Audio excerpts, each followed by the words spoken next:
Bom dia, nono ano. Nossa aula de hoje de língua portuguesa vai ser dividida em duas etapas. Por quê? Alguns alunos me alertaram de que o último exercício que foi deixado pela professora Helena não havia sido corrigido, tá? E por coincidência, essa atividade ela é de extrema importância para o que nós estamos estudando, que são as orações subordinadas, que são o quê? As funções do que e do ser. Se vocês observarem, as orações subordinadas, substantivas, sempre a oração dependente, a oração subordinada, ela é introduzida ou pelo que ou pelo ser. Porém, nem sempre o que e o ser, essas duas partículas, vão ser sempre utilizadas em orações subordinadas. Elas desempenham outras funções de acordo com o verbo que está inserido na oração, tá? Então, eu peguei aqui as frases, todas as frases do exercício que a professora Helena deixou, tá? Para quem não se recorda, eu vou colocar lá no grupo a foto da atividade para vocês poderem acompanhar, tá? Além da explicação, a correção também. Então, a gente começa assim. Ela quer saber se eu me sinto realizado. Isso é um trecho de um dos diversos textos e poemas de Carlos Drummond de Andrade. Então, vamos lá. Primeira coisa que nós temos que fazer, além, de identificar o que e o ser dentro da oração. Os verbos a que ele se refere. Então, aqui nós temos o verbo saber e o verbo sentir.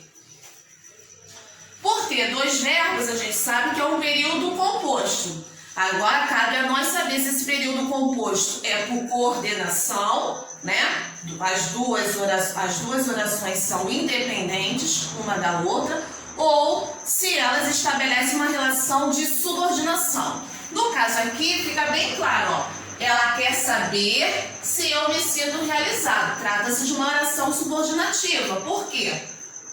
Ela quer saber a oração principal e seu complemento, a oração que é dependente a ela, que faz referência a ela, é essa daqui. Se eu me sinto realizado. Oração subordinada.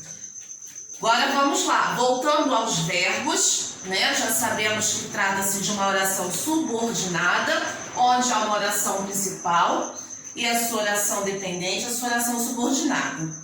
Vamos olhar primeiro para a oração principal, o verbo saber. Ela quer saber. Verbo saber, quanto à transitividade, ele é um verbo transitivo direto, pois existe um complemento e esse complemento não precisa de preposição. Então, se é um verbo transitivo direto, essa oração subordinada, essa oração dependente, portanto, desempenha papel de objeto direto. Então, nós temos aqui uma oração subordinada, substantiva, objetiva, direta. Se é uma oração subordinada, substantiva, objetiva, direta, essa partícula se, portanto, exerce a função de uma conjunção subordinativa. Conjunção subordinativa. Por quê? Ela introduz e ela faz a ponte, vamos dizer assim, de uma maneira mais simples, ela faz a ponte entre a oração principal e sua oração subordinada, tá? Então, conjunção subordinativa,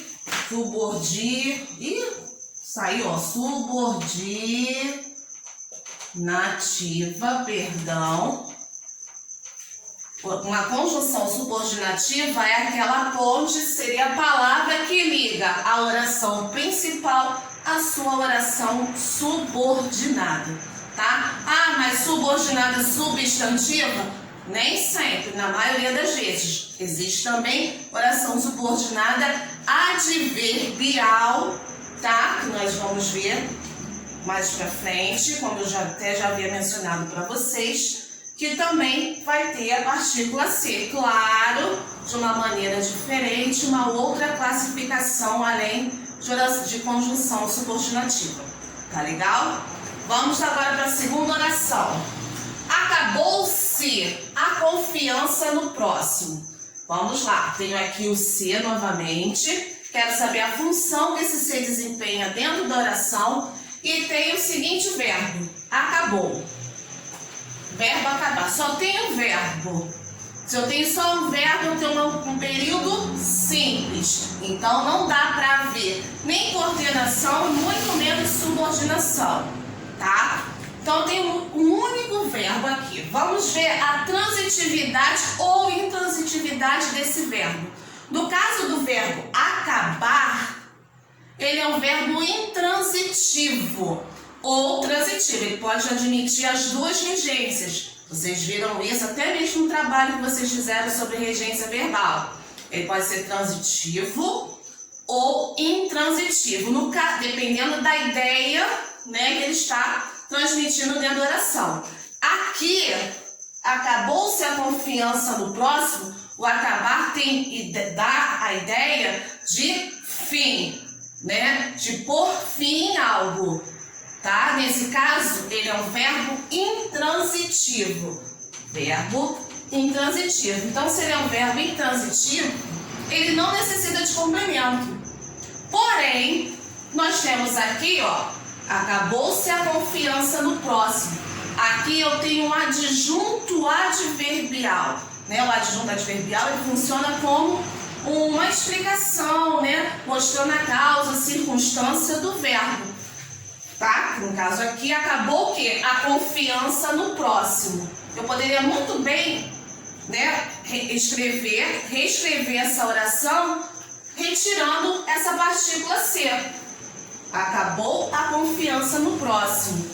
Só que, ao fazer uso da partícula C, eu estou realçando, eu estou dando mais ênfase à minha mensagem. Quer dizer que acabou mesmo, não tem volta, eu não vou mudar de ideia. Eu estou dando ênfase, realce ao meu verbo, à minha oração, à minha ação no caso. Então, esse ser, quando ele dá essa ideia de ênfase, se eu puder retirá-lo da oração sem prejudicar a sua ideia, a sua mensagem, ela é chamada de partícula de realce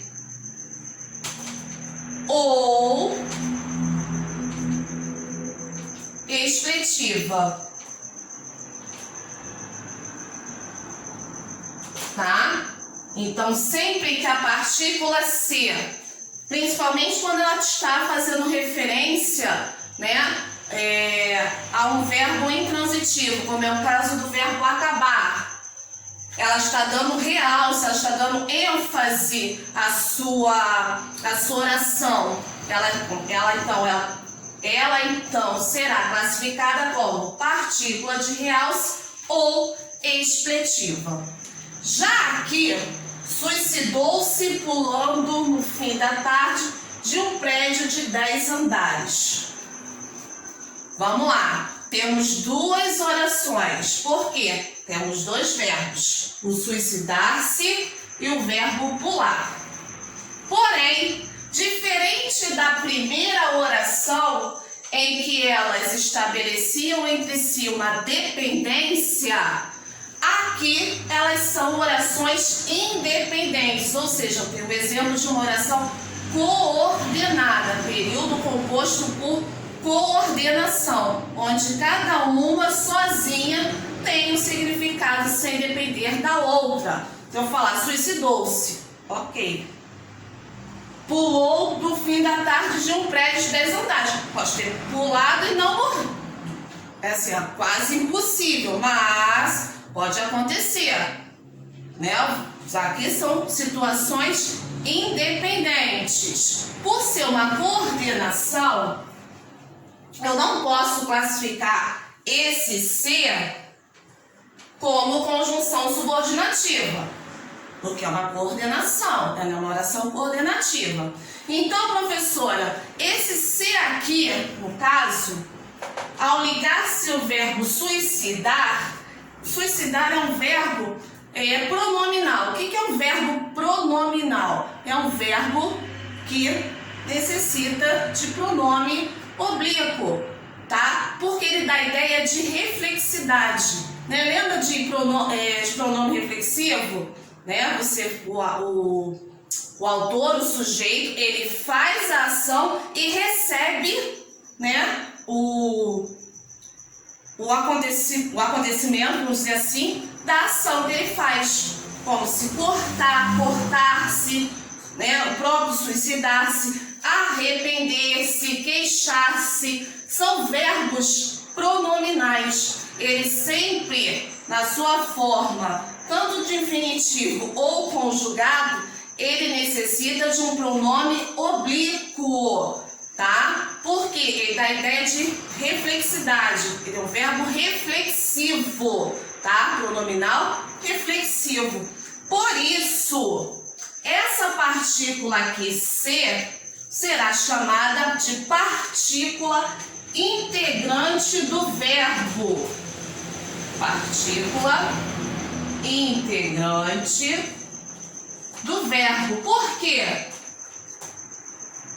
O verbo necessita desse pronome oblíquo, tá? Faz parte dele. Ele, tanto o verbo quanto o pronome, se torna uma coisa única, uma coisa só. Então, por isso que é chamado de partícula integrante do verbo, tá? Agora eu vou colocar aqui as demais orações também com C, que é da questão 1 da folhinha que a tia Helena deixou para vocês, tá bom? Seguinte frase: precisa-se de operários. Nós temos aqui uma oração, né? Porém, ela é um período simples, por haver apenas um verbo, no caso o verbo aqui, precisar.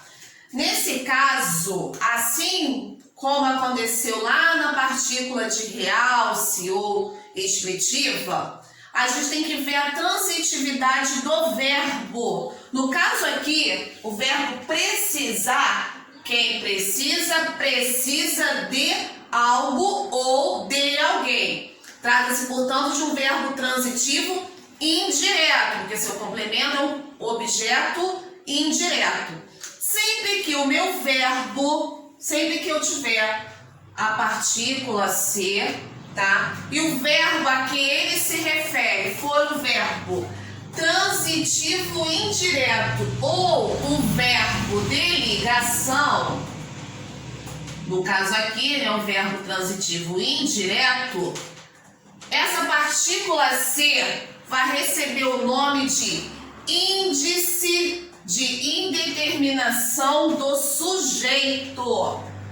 Índice de indeterminação, indeterminação do sujeito, tá? Então aí já tenho dois facetinhos, tá? Que é para a vida de vocês. Um macete é sempre bom para o estudante. Quanto mais coisa facilitando, melhor. Quando o meu verbo for um verbo intransitivo e houver a partícula ser, eu vou classificar, eu vou dar função a essa partícula ser como partícula de realce ou expletiva. Porém, se o verbo em questão, o verbo que está acompanhando esse ser, for um verbo transitivo indireto ou verbo de ligação, eu vou chamar o ser de índice de indeterminação do sujeito.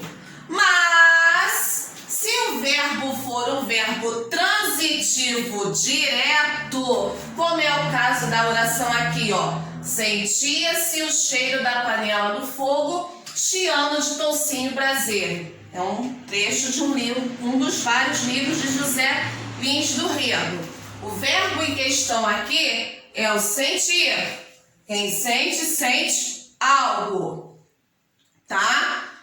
Por alguém. No caso aqui, nem é um verbo transitivo só direto. No caso de verbos transitivos diretos ou verbos transitivos direto e indireto, aqueles que necessitam dos dois complementos, essa partícula C aqui é chamada de partícula apassivadora. Apassivadora. Por que partícula apassivadora? Porque o meu verbo, a minha oração, ela funciona como uma voz passiva. Veja lá, ó, sentia-se o cheiro da panela no fogo. O cheiro da panela no fogo era sentido, tá? Então funciona como uma voz passiva, além do verbo que o acompanha ser ou transitivo direto ou transitivo direto e indireto, tá? Então vamos lá, de novo, prestem atenção ao macete. Se eu tenho uma oração de período simples, o que é período simples?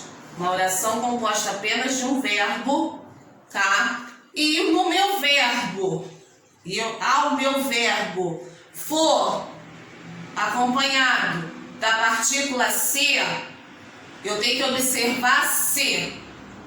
Meu verbo é verbo intransitivo. Esse ser vai ter função de partícula de realce ou expletiva, tá? Vou até botar aqui, anotem tudo isso aqui no caderno. Apesar das orações já estarem na folhinha, até na própria folhinha mesmo ou no caderno, vocês anotam esse macete, ó. Verbo intransitivo mais partícula C, a função do ser é de partícula de realce ou expletiva. Eu gosto mais de usar partícula de realce, tá? Porém, se o meu verbo for verbo transitivo indireto ou verbo de ligação, mais a partícula C, a função desse ser vai ser índice de indeterminação do sujeito. Porém, entretanto, todavia, contudo, o meu verbo for um verbo transitivo direto ou verbo transitivo direto e indireto mais a mesma partícula C, a função dessa partícula C será de partícula apassivadora. Porque ela está funcionando como uma voz passiva. Tá legal? Então, nós vimos aqui, ó, apesar do título, funções do Q e do C, que ainda nós vamos chegar ainda no Q, tá? Fiquem bem tranquilos, tá? No próximo vídeo vai ser só do Q, por enquanto é do C. O C pode ter 5 funções: partícula de realce, índice de determinação do sujeito, partícula passivadora e conjunção subordinativa, tá? Ou funcionar como pronome reflexivo, tá legal? Então são essas 5 funções do C. Até essa oração aqui faz parte lá do exercício 1 da folhinha. Então vocês irão marcar, né, conferir no gabarito de vocês, é a alternativa D, tá legal? Já a questão número 2 é para analisar qual das orações, acho que se não me engano tem 5 orações, em que o C apresenta função de índice de determinação do sujeito. Então, vamos voltar lá ao macete. Para o C ter função de índice de determinação do sujeito, ele deve ser ou verbo transitivo indireto ou verbo de ligação. Das alternativas, das das 5 das alternativas, a que nos atendia era a letra A, tá? Então já está até aqui a resposta. A oração é a seguinte: gosta-se muito de doces por aqui. Verbo, gostar. Quem gosta, gosta de algo ou de alguém. Verbo transitivo indireto, que é um complemento preposicionado. Então, portanto, eu tenho um índice de indeterminação do sujeito. Alternativa A. Tá legal? Esse é o nosso primeiro vídeo, tá? É só o gabarito que faltava e que não vai nos auxiliar como reforço para a aula de hoje propriamente dita, tá bom? Beijinhos e até daqui a pouco.